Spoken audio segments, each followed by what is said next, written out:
वो तो वैसे ही है जैसा दुनिया में आपने सुना होगा, एक लैला थी और लैला का एक दीवाना था जिसका नाम था कैस। दुनिया उसे मजनू कहने लगी थी। मजनू को दुनिया में लैला के सिवा कुछ नजर नहीं आता था, दिली मोहब्बत थी। एक दिन मजनू लैला के दरवाजे पे बैठा था।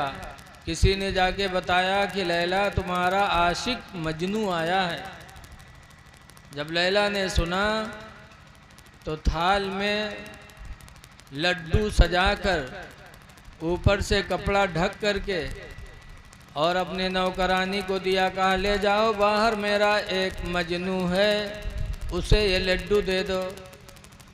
जब वो लड़की बाहर थाल लेके आई तो बहुत से लोग वहाँ मौजूद रहे।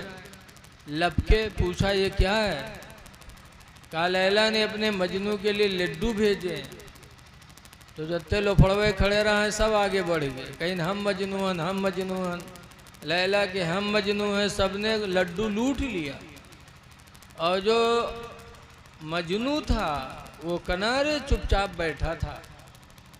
लड़की वापस गई, कहने लगी लैला तू तो कहती थी कि मेरा मजनू एक है और आज तो तेरे मजनू कई एक हैं। कहा तूने मेरे मजनू को पहचाना नहीं। कहा फिर? कहा दोबारा फिर जा। और उसी थाल में लैला ने एक छुरी रख दिया, ऊपर से कपड़ा ढक दिया और कहा जाओ बाहर और कह दो कि लैला ने मजनू के बदन का गोश्त मांगा। वो लेके आई। जैसे आई फिर वो लफड़वे भाग आगे बढ़े, सोचा कि फिर कुछ आया होगा। जब उसने थाली का कपड़ा हटाया और लड़की ने कहा मजनू, लैला ने अपने मजनू के बदन का गोश्त मांगा है, तो जत्ते खड़े रहे सब कोनो मूड़ खजवावत चल दी, कोनो बगल खजवावत चल दी। लेकिन जो हकीकत में मजनू था वो आगे बढ़ा, हाथ में छुरी लिया। कहा ये बताओ मेरी लैला ने मेरे बदन का गोश्त मांगा है, लाओ छुरी लाओ। छुरी लिया। फिर कहा जाके मेरी लैला से पूछो कि मजनू के बदन के किस हिस्से का गोश्त चाहिए उसको। पता नहीं किस हिस्से का मैं दे दूं और मेरी लैला को पसंद ना हो। जहाँ मेरी लैला से कहो कि मैं मजनू के बदन के किस हिस्से का गोश्त चाहिए उसको। जब लड़की गई और लैला से बताया कि सब तो चले गए, एक दीवाना की तरह बैठा है, उसने छुरी लिया है और कहा जाके लैला से कह दो कि मजनू के बदन के किस हिस्से का गोश्त लैला को चाहिए। तब लैला ने कहा कि हकीकत में मेरा मजनू वही है, वो मजनू नहीं थे, वो सिर्फ ज़बान से दावा करने वाले थे। दिल से मुझे चाहने वाला मेरा आशिक अगर है कोई तो एक अकेला है जिसका नाम कैस है, दुनिया उसे मजनू कहती है। ऐसे ही आज हम सब कहते हैं हम अल्लाह के रसूल को चाहते हैं, लेकिन रसूलुल्लाह ने जो फरमाया उस पर कभी ध्यान है? हुजूर फरमाते अस्सलातु मिफ्ताहुल, हुजूर फरमाते अलवदु मिफ्ताहुस्सलाह, वज़ू नमाज की कुंजी है, बग़ैर वज़ू के नमाज नहीं। फिर आगे फरमाते वस्सलातु मिफ्ताहुल जन्ना, और नमाज जन्नत की कुंजी है। बग़ैर वज़ू के नमाज नहीं और नमाज के बग़ैर जन्नत नहीं। इसलिए लोगों वज़ू बनाया करो। इस्तिंजे से आओ, पैखाना करके आओ तो वज़ू बना लो। इसका जानते हो कितना बड़ा सवाब है। हज़रत बिलाल से एक दिन हुजूर ने फरमाया था मालिया बिलाल, ऐ बिलाल मुझे क्या हुआ? कद वजदतु खशखशतका फी, कद वजदतु खशखशतका अमामी फिल जन्ना। ऐ बिलाल, जब मेराज की रात में मैं जन्नत में गया तो अपने आगे तुम्हारे पैरों की खट खट की आवाज मैं पाता था। जरा बोल दो सुभान अल्लाह यार। ऐ बिलाल, जब मेराज की रात में मैं जन्नत में गया तो कहते कद वजद तो खसखसाता का, मैं तुम्हारे खट खट की आवाज पाता था। अमामी फिल जन्ना, अपने आगे आगे जन्नत में। ऐ बिलाल, कौन सी नेकी तुम्हारे पास है कि जब मैं जन्नत में गया तो तुम मेरे आगे आगे चल रहे थे? कौन सी नेकी है? तब हज़रत बिलाल ने कहा था या रसूल अल्लाह, कोई नेकी नहीं है, हाँ इतना ज़रूर करता हूँ कि जब पाखाना पेशाब करके आता हूँ तो वज़ू बना लेता हूँ और वज़ू बनाने के बाद 2 रकात नमाज तहियतुल वज़ू पढ़ लेता हूँ, इस खुशी में कि ऐ परवरदिगार तूने मुझे वज़ू करने की तौफीक अता फरमाई, इसके अलावा कुछ नहीं करता। तो हुज़ूर फरमाते हैं बिलाल, यही तुम्हारी नेकी है कि इस नेकी की बुनियाद पे तुम जन्नत में मेरे आगे आगे थे। पता चला कि इंसान इस्तिंजा पैखाना के बाद वज़ू बना ले और वज़ू करके 2 रकात नमाज इस शुक्राने में पढ़ ले कि अल्लाह मुझे तूने वज़ू की तौफीक अता फरमाई है, तो हज़रत बिलाल की सुन्नत भी अदा हो जाएगी और इंशाअल्लाह इस वज़ू और नमाज की बरकत से हमारा आपका दाखिला जन्नत में होगा। लेकिन आज वज़ू बनाते हमने तो देखा बूढ़े हो जाते और उन्हें वज़ू बनाना नहीं आता। पानी ले ऐसे ऐसे ऐसे कहते ऐसे ऐसे करिए, ऐसे ऐसे करने से वज़ू नहीं होता। जब तक आप पानी यहाँ पे डालो ना, यहाँ से लेके यहाँ तक पानी बह न जाए, ये दाढ़ी के नीचे ये सब भीग जाए, तब वज़ू होगा। ऐसे ऐसे गुदुलते हैं, कोहनियाँ सूखी रहती। तो जब आपका वज़ू ही नहीं तो आपकी नमाज कैसे होगी? इसलिए वज़ू किया करो, वज़ू नमाज की कुंजी। फिर आगे सरकार फरमाते वस्सलातु मिफ्ताहुल जन्ना, और नमाज जन्नत की कुंजी है, बग़ैर नमाज के हमारा दाखिला जन्नत में नहीं होगा। इसलिए ऐ लोगों, अपने नबी से अगर मोहब्बत है तो नबी की सुन्नतों पर अमल करना पड़ेगा।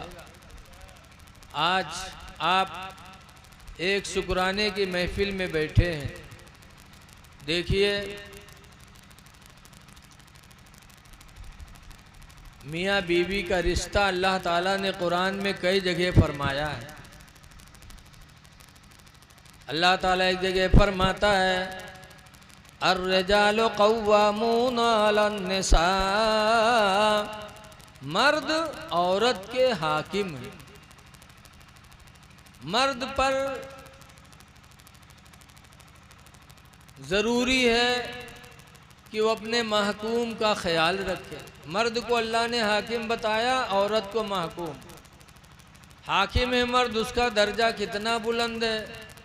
हदीस पाक में है कि एक आराबी से सरकार ने फरमाया कि तू ईमान ले आ।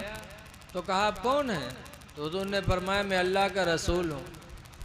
तो उस गंवार ने कहा कि अगर आप अल्लाह के रसूल हैं ना, तो सामने पेड़ लगा है, इस पेड़ को बुलाओ, अगर आपके बुलाने पर आ जाए तो मैं मान लूँगा कि आप रसूल हो। हुजूर ने इशारा फरमाया पेड़ की तरफ, तो पेड़ हिला और जड़ समेत उखड़ के नबी करीम के पास आया और अपनी शाखों को, टहनियों को नबी के कदमों में झुका दिया। तो जो हुजूर के सहाबी साथ में थे, उन लोगों ने कहा या रसूल अल्लाह सल्लल्लाहु अलैहि वसल्लम, हम लोगों को हुक्म दे दो कि हम लोग भी आपको सजदा करें। कहा क्यों? कहा जब पेड़ आपको सजदा कर रहा है तो हम लोगों को तो ज़्यादा हक है कि हम आपको सजदा करें। इजाज़त मांगी थी। आला हजरत फरमाते उसी को कि पेशे नज़र वो नौ बहार, सजदे को दिल है बेकरार। पेशे नज़र वो नौ बहार, सजदे को दिल है बेकरार। और रोकिए सर को रोकिए, हाँ यही इम्तिहान इम्तिहान है। जब सहाबा ने नबी से सजदे की इजाज़त मांगी तो हुजूर ने फरमाया, मेरे सहाबा, अगर अल्लाह के अलावा किसी को सजदा करना अगर दुनिया में जायज़ होता, लअमरतुन्निसा, तो मैं औरतों को हुक्म दे देता, अयसजुदन लिअज़वाजिहिन्ना, कि औरतें अपने शौहरों को सजदा किया करें। अगर अल्लाह के अलावा किसी को सजदा करना जायज़ होता तो मैं औरतों को हुक्म दे देता कि औरतें सुबह शाम अपने मर्दों का सजदा करें। अल्लाह की रज़ा के लिए इब्राहीम पैगंबर ने अपनी बीवी और औलाद को सब कुर्बान कर दिया। आप सुने होंगे कि हज़रत इब्राहीम अलैहिस्सलाम अपनी बीवी हाजरा और अपने बेटे इस्माइल को ले जाकर जंगल में छोड़ के आए थे। कुरान करीम में, रब्बना इन्नी अस्कन्तु ज़ुर्रियती बिवादिन गैरि ज़ी ज़र्इन, ऐ मेरे परवरदिगार, हमने अपनी बीवी और अपने बच्चे को ऐसी जगह छोड़ा जहाँ कोई किसानी नहीं होती। इंदा बैतिकल मुहर्रम, तेरे इज्जत वाले घर के पास मैंने अपनी बीवी और बच्चों को छोड़ दिया है अल्लाह की रज़ा के लिए। और छोड़ के जब चले थे तो हज़रत हाजरा ने इब्राहीम के पैरों को पकड़ा था और पकड़ने के बाद कहा था, इब्राहीम पैगंबर, मुझे और मेरे बच्चे को जंगल में छोड़ के क्यों जा रहे हैं? इस जंगल में पीने का कोई पानी नहीं, खाने का कोई दाना नहीं, इस जंगल में दरिंदे रहते हैं। इब्राहीम पैगंबर, कौन सी गलती हमसे हमारे बच्चे से हो गई कि जंगल में छोड़ के जा रहे? लेकिन इब्राहीम पैगंबर के आंखों में आंसू हैं, बोल कुछ नहीं रहे।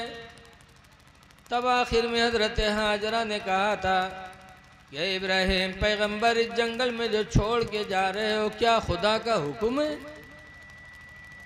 जब पूछा क्या खुदा का हुक्म है, तब हज़रत हाजरा हज़रत इब्राहीम ने सर हिलाया था। जैसे सर हिलाया वैसे हज़रत हाजरा ने छोड़ दिया था। फरमाया था, इब्राहीम पैगंबर, जिस खुदा के हुक्म से हमें जंगल में छोड़ के जा रहे हो, मेरे बेटे को छोड़ के जा रहे हो, तो तुम जाओ। जिस खुदा का हुक्म है वो खुदा इस जंगल में भी मेरे और मेरे बेटे के लिए पानी अता फरमाएगा, खाने के लिए दाना अता फरमाएगा। हज़रत हाजरा का ईमान था खुदा की ज़ात पर। पता चला कि बीवी औलाद आंखों की ठंडक है, लेकिन रज़ा इलाही के लिए इब्राहीम पैगंबर ने अपनी बीवी और अपने बच्चे को जंगल में छोड़ा था।